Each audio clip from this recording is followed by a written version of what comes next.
An African Thunderstorm by David Rubadiri.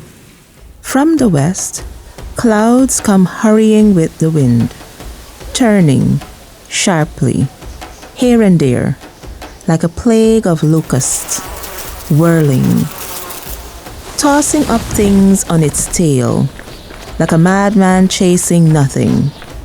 Pregnant clouds ride stately on its back, gathering to perch on hills like dark, sinister wings.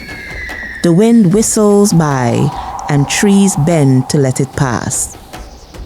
In the village, screams of delighted children toss and turn in the din of the whirling wind. Women, babies clinging on their backs, dart about in and out madly.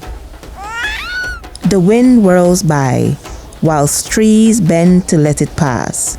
Clothes wave like tattered flags, flying off, to expose dangling breasts as jagged, blinding flashes rumble, tremble, and crack, amidst the smell of fired smoke and the pelting march of the storm.